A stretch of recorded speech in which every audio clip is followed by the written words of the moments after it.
Studio here with the HWO, and today I'm joined by none other than Jim Cerny. Jim, if you're familiar with Jimmy, you know he's worked around the NHL and broadcasting for many years, journalism for even longer than that. Currently, Jim, why don't you tell everybody where they can find you and what you're hosting? Yeah, well, thanks for having me, Rick. I'm over at foreverblueshirts.com now, running the Ranger website there, which, of course, is near and dear to my heart. 30 years of covering this team, more than that, because I was there even before they won the Cup in '94. I know I don't look that old. No, I know I do look that old.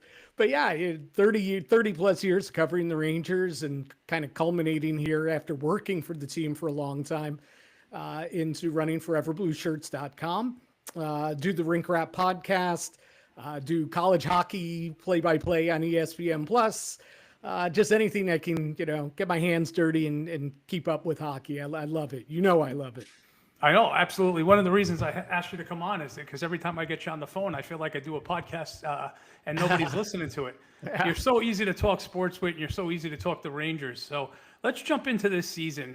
First of all, I want to thank you. You've given me a big break. You published a couple of my articles over at Forever Blue Shirts, and I'll forever be in debt to you for that because it's a dream come true.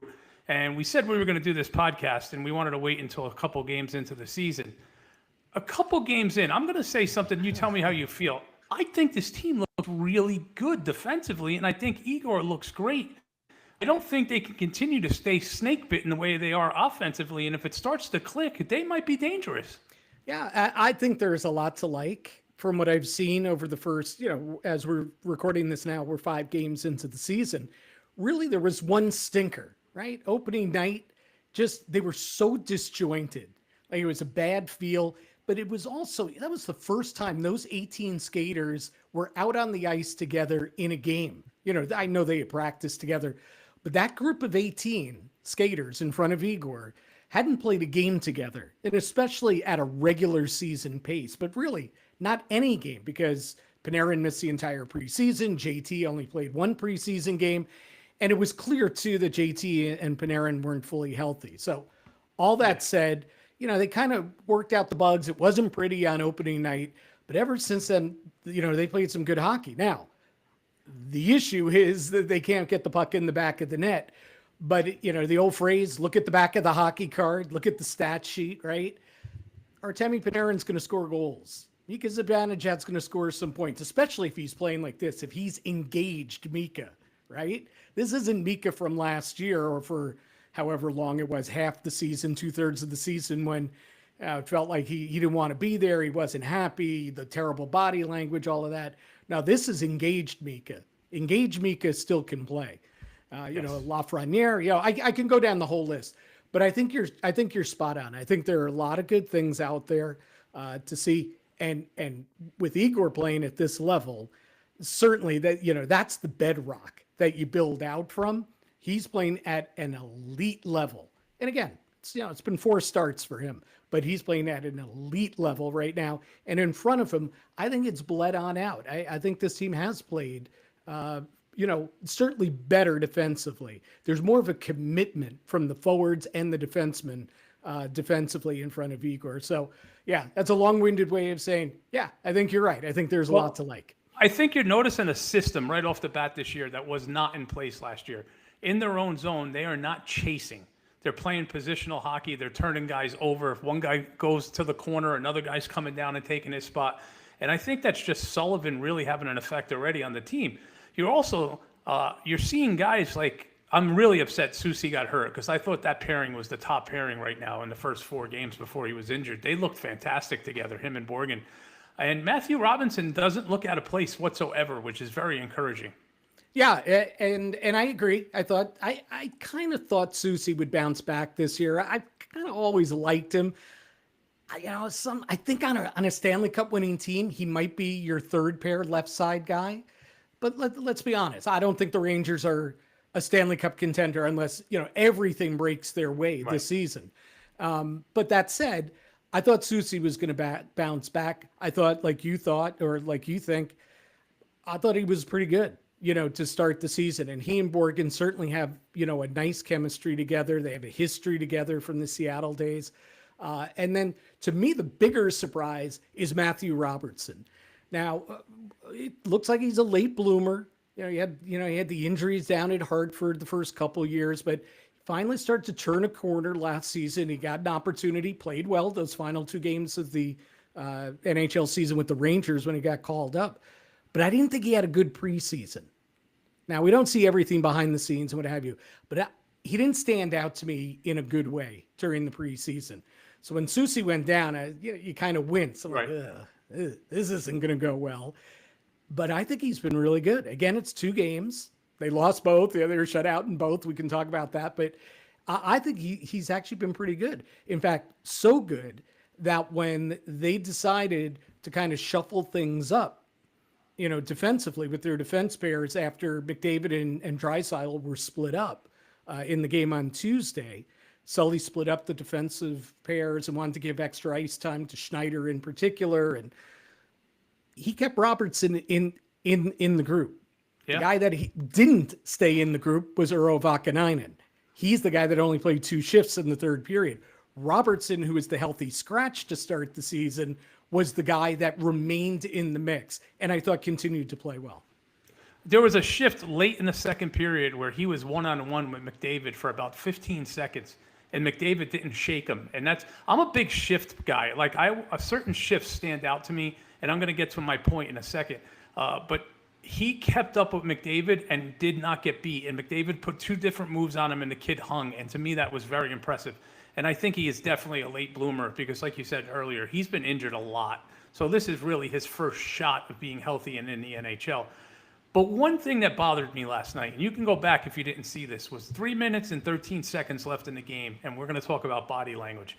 There was a puck dumped in, and Lafreniere, I wish it was Pat LaFontaine, Lafreniere, it just missed his stick. It was about a foot too far in front of him. And if you go back and watch the shift, this is exactly what he did. He threw his shoulders up and he looked up at the sky and he threw his arms down and then went into the corner for the puck. I don't feel good about seeing that 5 games into the season from somebody who has so much pressure on him to succeed this year. I really want him to succeed, Jim, but if he's going to show that kind of body language negativity 5 games in, the city may be getting to him. Yeah, it's interesting. It's an interesting observation by you and a good catch by you because I don't remember that moment. I remember the play, and it was just a missed scoring chance opportunity. But I don't remember that. I don't remember that reaction. But certainly you pointing it out. Yeah, I wouldn't be thrilled about it either. And if I'm Sully, I'd probably have a little conversation with them and say, hey, forget your frustration. Go get the puck. Go right. Win a puck battle now. What I will say about Loft so far in the first 5 games, there hasn't been a lot of production, but he's had his opportunities like a lot of the guys in this team. And I just feel like he's a little bit more engaged in the full game. Right away, those first couple games, like I was really looking for it. Like you're talking about shifts. I pay attention closely to shifts. And he and Mika, guys that were gliding back through the neutral zone last year, late to, get back into plays. You saw them, but yet Laf winning a puck battle behind his own net, knocking 2 guys, knocking them off the puck and gaining possession and helping, the transition out the other way. You didn't see a lot of that last year. Now, for sure, opening night, we remember he was caught up a little bit too high in the circles to come down, didn't quite recognize that Brazeau was there wide open. Listen, that was a group-wide failure, and He was just part of it. It wasn't all on him. I've seen a lot of people blame it just on him. He takes blame there, but that was a group-wide fail by the Rangers there. But I think overall, I like what I've seen from Lafreniere. Obviously, you can't totally like everything from him or Mika or what have you, until the puck really starts to starts going into the net. But I think he's doing more good things early on than we saw, for the bulk of last season. What I catch with Lafreniere, and it's been a little different this season in a good way, is when he's engaged physically, he's playing a better game. Yeah. When he has that little bit of edge to him, he's more involved in the play, and I think it gets him going a little bit more. And I saw that a couple games this year. Yesterday, like I said, the body language thing, if you go back and see it, you'll notice it, Jim. But I'm really praying this kid breaks out. He's had 4 coaches. He came up during COVID. He was never really given the golden ring to run with it, and now he's got that opportunity. And you've brought Mika up 3 or 4 times already. I cannot say what a difference already. I'm really impressed with his play. Even in the face-off circle, he's intense. He's taking guys, head on, and it's really what we want out of him. So yeah, I think Mika's got a gold star next to his name right now, and unfortunately the puck's not going in. But let's talk about Laba for a second. Laba Doo. I love this kid. Yeah. I haven't been this excited about a prospect since Steppen scored 3 goals in Buffalo in his first game in the NHL. This kid hits. This kid shoots the puck. Yeah. He seems to be a leader on his line, and he's 5 games into his NHL career. Yeah. So the thing that I really like is that I think he's in the perfect spot. Like right now, at this stage of his development, he's a good third line center. So there's no extra pressure of, he's a top 6 guy and got to live up to this, that, or the other thing. No, you're a third line center, win face-offs, be responsible defensively, chip in offensively, skate north-south, get in on the puck, all the things that he naturally does well. And that of course there's pressure because this is his first whack, at being in the NHL. And listen, there have been some dips, no doubt that Mike Sullivan really cut back on Laba's line the last 2 games, their ice time. Now, that's not just on the kid, but he's shown some, listen, there are going to be lots of ups and downs. He's a 22-year-old kid that was playing, his 3rd year in college last season.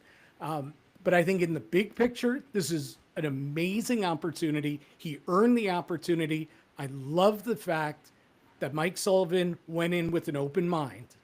I don't think that he was thinking Noah Laba was going to be in his opening night lineup by any stretch of the imagination, but he kept an open mind about it. This wasn't Gabe Perreault we were talking about, or Brennan Othman, first-round pick, or even Brett Berard, who had made a little bit of, inroads in the NHL last season. Now, this is a kid that, had 11 games of pro experience at the end of last year, so he's basically right out of college. So Sully kept an open mind, and that I really like to see. Now, I've had people snap back at me and say, open mind, well, his boy Connor Sheary made the team. I think he had an open mind with him too. And the thing with Connor Sheary is you lose nothing. You get the best out of him, run him into the ground, right? Run him into the ground for however long it is that he's continuing to be a positive player for you, in your top 9. Right now he's in the top 6. It's not what he's suited for, but there are injuries. I get it. Right. Injuries, salary cap issues, all of that. So he's in the top 6. He's a top 9 guy. He's a third line guy at this stage of his career. But run him into the ground. Get what you can out of him. And you know what? If in mid-November, January, February, whenever it is, that you feel like, yeah, we kind of maxed out on him and he's 33, he's going to turn 34, he's 5'8", not winning the puck battles anymore, he's slowing down. No problem. You put him on waivers, you send him to Hartford, who's going to pick him up? But if somebody does, okay. It just opens up another opportunity for hopefully one of the younger kids, who's been getting some extra time right now in Hartford, getting 20 minutes a night, 18 minutes a night in Hartford to get that opportunity. So I have no issues with him making the team. I thought he earned his way onto the team. Yes. And listen, I think he's been one of the better Rangers. Like, I'm not counting on him to produce a lot offensively, but man, he wins puck battles. He's tenacious, as Sully calls him, dog on a bone. Like, he just go, go, go, go. Now, in the big picture, would I rather see the 10-year younger version of him, Brett Berard, be in the lineup? Yes, I would. But I get why Sherry's there right now. And I think he's a perfect babysitter. Yeah, I think he's a perfect babysitter. It's the right word. And he's filling that spot right now. But at the end of the year, or maybe even midway through the year, somebody else will be in that spot. At least I think so. Well, you brought up the line, and I wasn't really going to get into Radish because I'm not a fan whatsoever. I hated the signing. He was a 4th line player on a very good Washington team. We spoke about this off the air. I can't say anything bad about the guy. He's done his job, and I think it's another situation where he's put on that line because he has two super experienced vets. And if he does blunder somewhere down the line, you got two guys hopefully that can pick up the slack and cover the mistake. But this kid's a horse, man. I watch him very close. He's a wide body. He's a big back, as the kids say nowadays. He knocks people off the puck, but he can fly. He's got great skating ability, which brings me to my next point, which we're going to spend some time on, because I am a guy who is 2 years ahead on the next two prospects because I am a Hartford fanatic. I love to watch the prospects play. Our fourth line, which we did stories on Forever Blue Shirts. That was the first thing you let me publish. I cannot be more excited, and everybody's going to think I'm going to say Rempe. It's not Rempe. Adam Edstrom is showing in a year or two he can be a top 6 power forward. People are saying, "Oh, he's getting all the chance." I heard somebody say today, "He's got all the chances. He's not finishing." Give the kid a year. He just came off of a major leg injury, right? He's hitting. He's winning battles. He's getting to the puck, and he's wide open constantly. That's saying something. Second thing is, the goal scoring will come with confidence. One or two of those breakaways go in, and this kid's going to just go right up. And Sam Carrick is playing lights out. I'd lock this guy up immediately for next year. I just get that contract under control, have that in your position. If worst case scenario, we're 25 games out, you trade him at the deadline, and you're going to get a good pick back on Carrick. But that line has just been phenomenal. And what I love is the puck stuffed in the corner, Rempe comes out with the puck. This is what you hear. This is what Albert's been saying. Puck's to the right side of the goaltender. Rempe wins the puck. Rempe passes out front. Edstrom's on a breakaway. Carrick cuts to the net. You're not hearing that with Miller right now. I still think Miller's not 100%. But the fourth line getting time in the last 2 minutes of a game down 1 goal is telling what I said.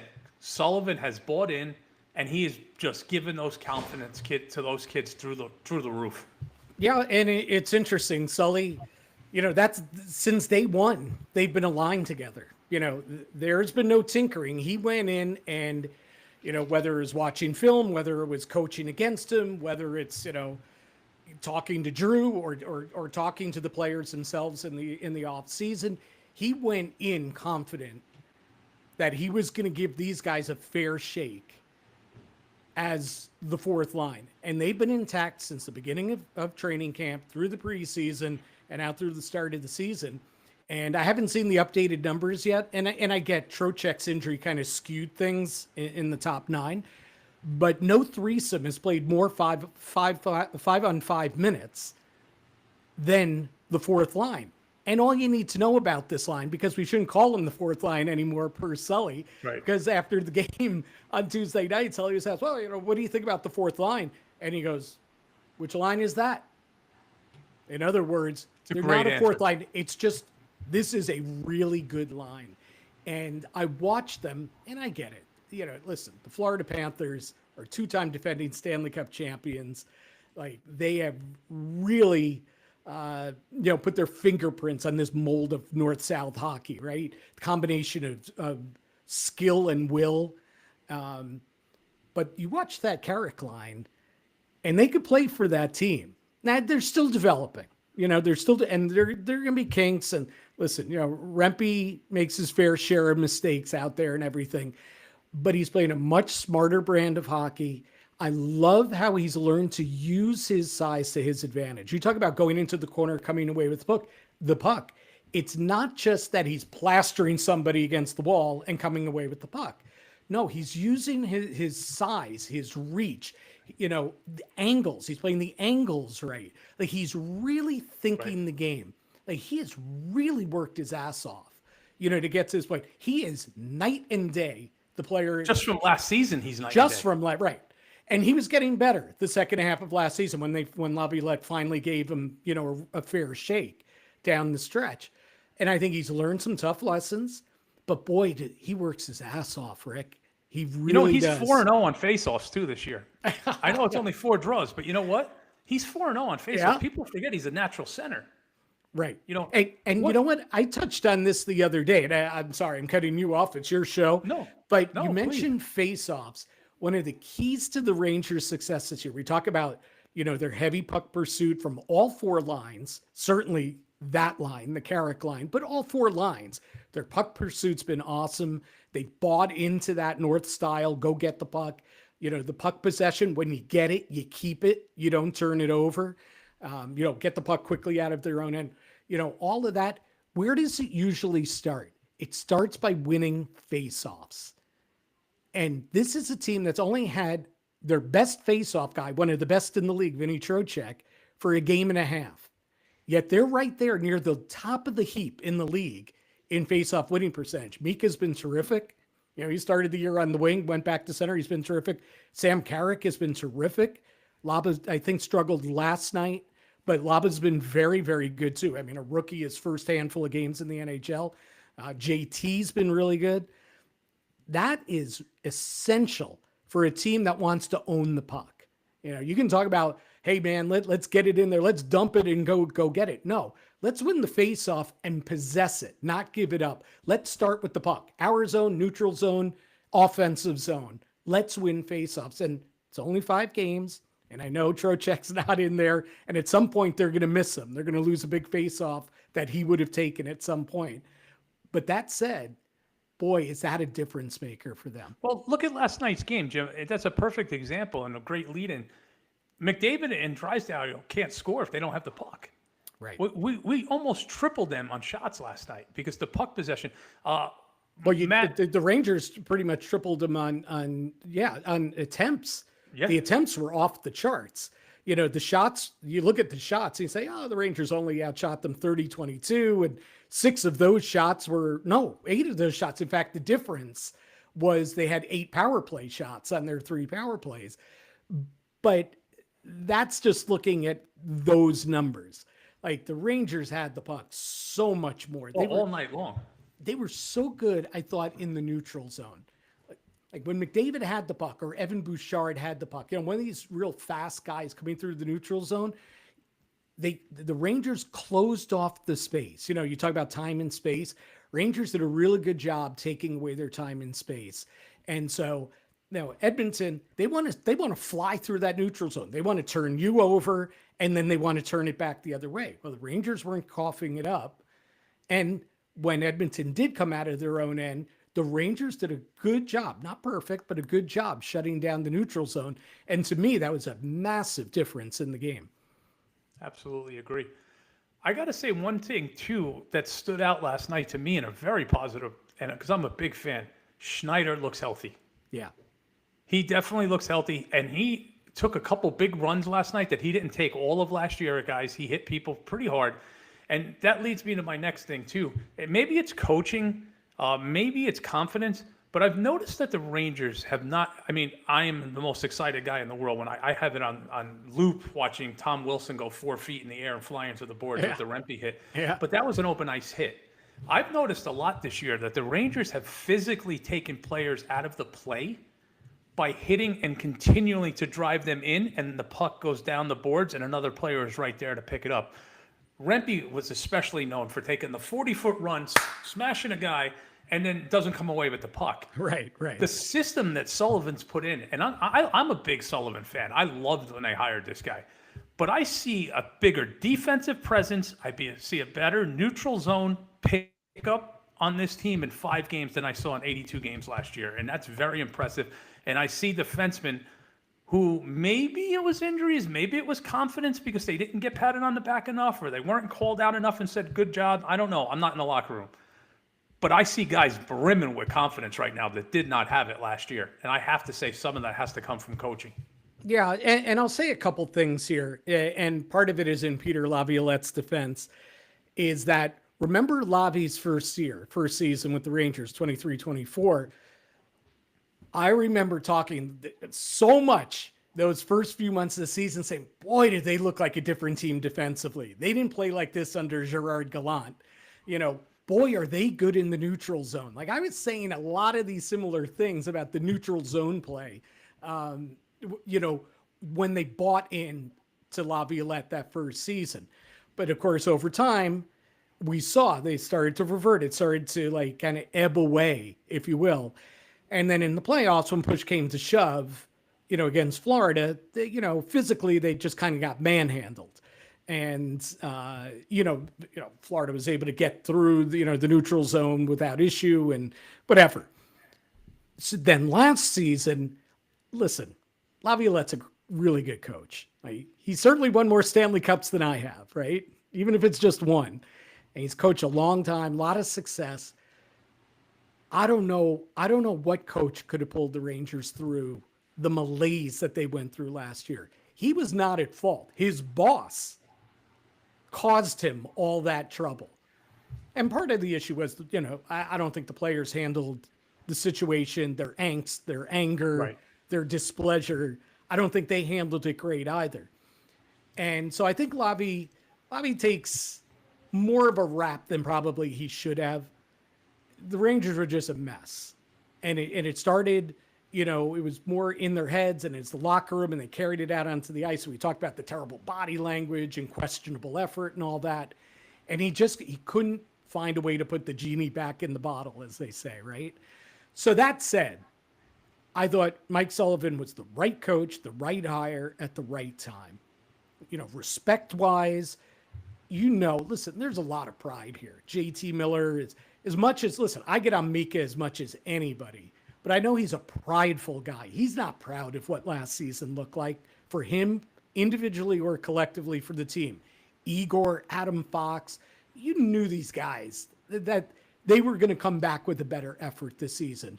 And who better to coach them than a veteran guy that they know, they're familiar with, even just from playing against him, know his reputation and would trust. Yeah, that's a guy. Yeah, his team did make the Stanley Cup playoffs the past 3 years, but he's won a couple rings. Sidney Crosby loves him.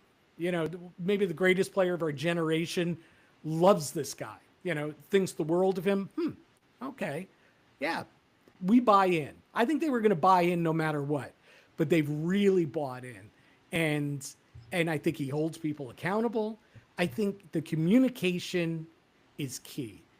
The one area that I don't think was a strength of Peter Laviolette was when things got difficult, or even before that, I don't know that he was a great communicator with his players.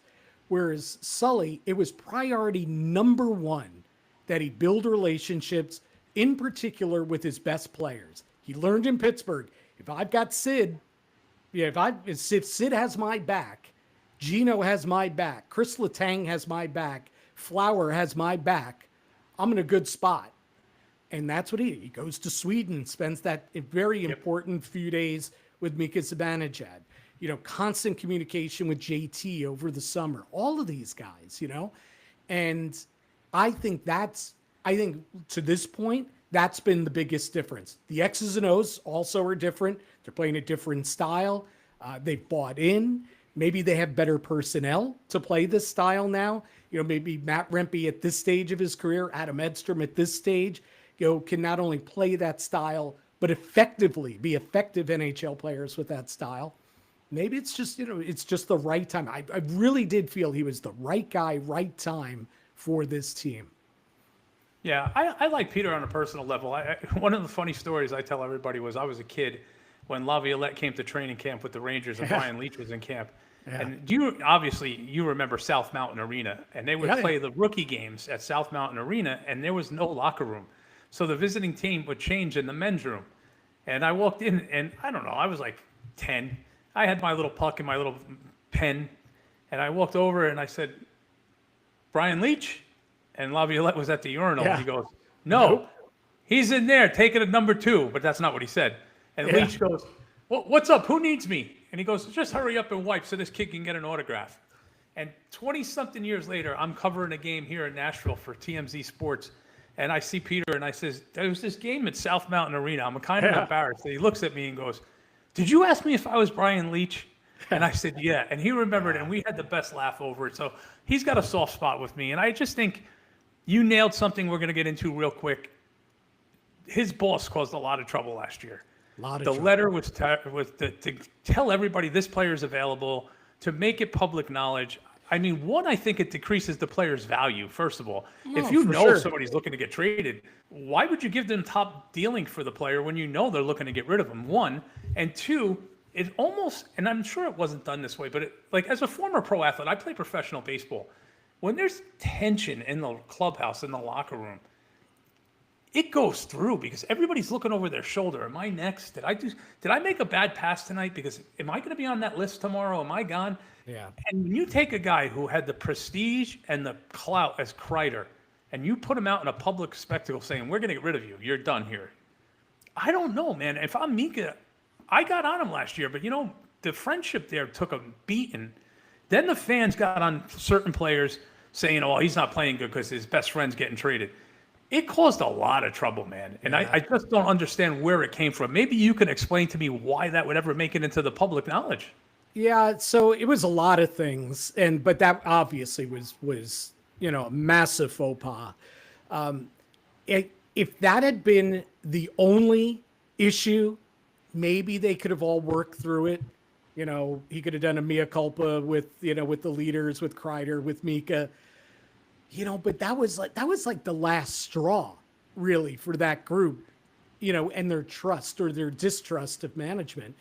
I think Chris Drury's biggest mistake last season was not the moves that he made, trying to free up salary cap space by, moving Barclay Goodrow or trading Jacob Trouba or even wanting to trade Chris Kreider.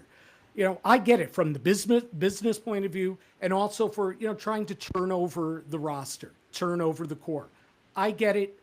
You can agree or disagree on a hockey point of view. I get it, what he was doing. It's how he mishandled those situations, those relationships.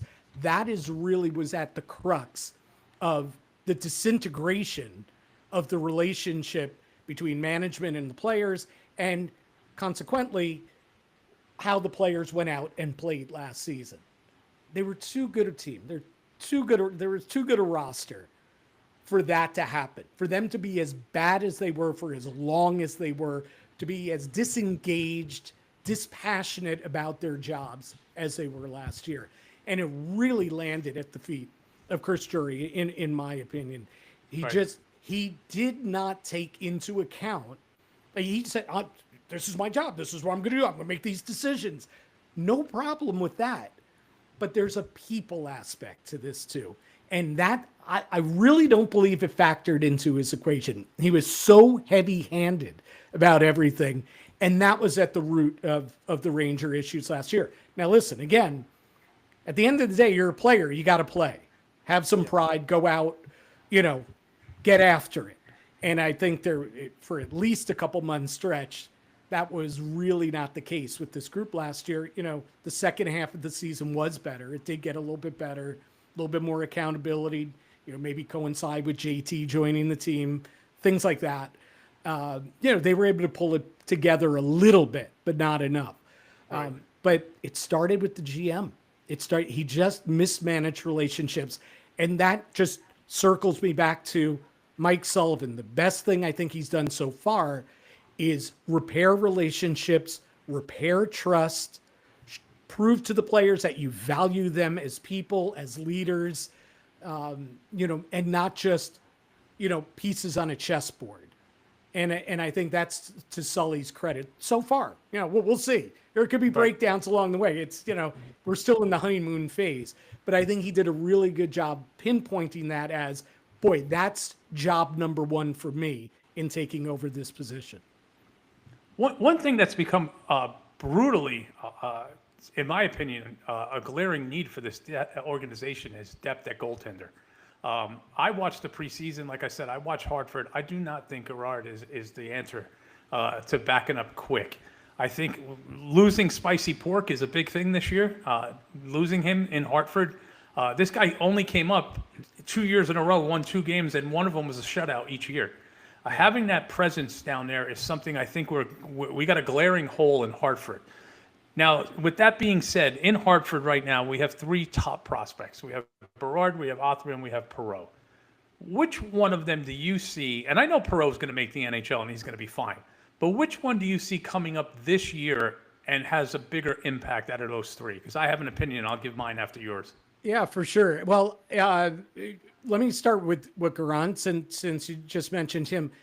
I think that they're going to find out this season. This is his 4th year pro.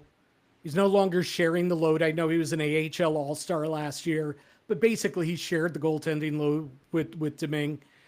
They're going to find out about him this year. I think they're going to make a decision on him. They only signed him to a 1-year contract this past off season. So I think it's a massive season for him. Because if not, and if Quick retires, as I think a lot of us expect he will, if he retires at the end of the season, they may have to go the veteran route. But if you see, every year, there are veteran guys available, so they could piece it together knowing, well, if Igor stays healthy, he's going to play 60 of those games anyway. But in their perfect world, they would love to have the kid come up, pay him a minimum salary and trust him with 20 odd starts a season. So big year for him down there. So I agree. I think the best prospect they have down below is Gabe. I think Morrow got called up today. We're going to see if he's going to play or not. Right now, it's, according to Sully, it's kind of almost as an insurance to see if Morgan can or can't play against Toronto on Thursday. But I think Morrow's going to be a good player in the NHL. The guy that I thought was going to make the biggest impact this season heading into training camp seems to be an afterthought. I thought Brett Berard was going to be a real nice fit on that third line. And I liked what he did last year. And if he was healthy this season, I thought he was going to be the guy. He was your most trusted guy. Plus he adds a speed element to the lineup. And it would allow, Perreault time to, down below. And I thought at the time too, allow Laba time as well, down in the minors to find their footing. But heading into this season, I thought Berard was going to be that guy. Who do you think it is?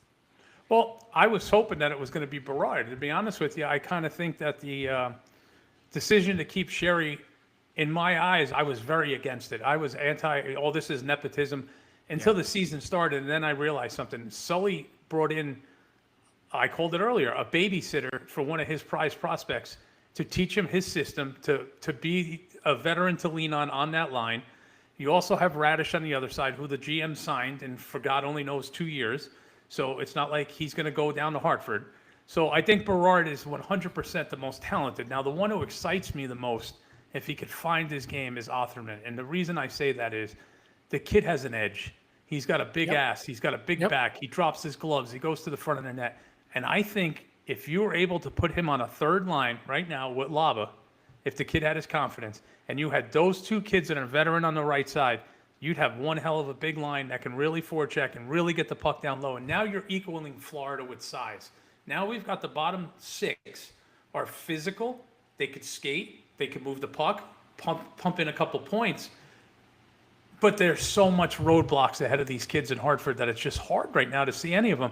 But I am most excited to see if Otherman doesn't go down and pouts, if he comes out of the chute and just lights it up and burns down the bridge to get back to New York. Yeah, we'll see. I mean, I think the issue with them that they saw was, and again, Sully's looking at, I'm sure he looked at all the tape from last season. It's hard to really judge him because he's playing on the fourth line, for much of that time, averaging under 10 minutes of ice time a game.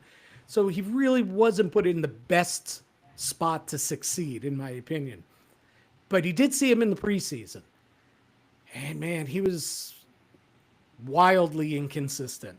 There wasn't a steady up progression. There wasn't even a flat line. There was just, actually it started from down here. That Jersey game wasn't great and then got a little bit better. Then he had his best game and then there was no building off that. And I think that was probably a sign to the coach that, he's either not ready or he's not the guy, or he's just, he needs to, get his confidence, start him in Hartford. We know he's played really well down there, his time down there. So I certainly wouldn't give up on him. He's still a young player. Like you said, you can't teach the size and the grit and the will. And I think he's got all of that. But confidence can be an issue. We've seen it with guys, right? Capo Caco, we've seen it with Alexis Lafreniere. We've seen it with, that's a big part of developing a young player. You want to build the confidence in them, but they also need to earn your trust, right? It's a two-way street. And I'm not sure that he's built up enough trust, certainly not with the new coaching staff. Right. But that's a key point too, because I think he's played in the Ranger Flyer rookie games for 13 seasons now. Yeah, he was You know, good. he he's another guy that isn't this his fourth coach now that he's come into camp with since he was 17 or 18 years old, because he came in with Gallant. Yeah. No, I'm sorry, he Yeah. came in with Quinn. Yeah. He came in with Quinn. Yeah, but with that, like yes and no, because he was never going to play, for those Ranger teams at that stage. He was a junior player. He was here. He knew he was going back to junior, so I put less credence in that. It's not like he was Hedel or Kako or Lafreniere that were playing in the NHL, and every other year or every year it's a different coach. So I think that's a little bit different, but I get, I get your point. To me, it's a confidence thing with him. I think if he has the confidence and if he feels like he has the team's or the coaching staff's trust, of course he has to earn it. Then I think he'll be a different player. So we'll see. I agree. I think he's on the cusp of being a third line guy. He probably is the best fit. For I talked about Connor Sherry before. Yeah, at this stage, not saying he can't be a top six guy. We certainly know he's got got the skill set, but we'll see. Confidence. Now, listen, confidence can submarine a guy's career. He can go from being that first round pick, 50 goal scorer, in the Ontario League, 21 goals as a rookie in the American League, to being Taylor Radish in the NHL, right? Taylor Radish was, I'm not saying he was maybe as hyped as, Brennan Othmann was heading into pro, but, The only thing that bothers me, and you might be the only person who gets this, I've been terrified for about 15 to 20 years now over the Stefan Tranowski syndrome, as I call it. Do you remember Stefan? Yeah, for sure. Brett Fedek over him at a camp, and the kid went down in his second game in Hartford and had a career-ending knee injury. And it always makes me nervous when we sign these vets that are 34 years old and don't give the job to the kids, especially when we're not going to win a Stanley Cup. This year is a new system, a new whatever.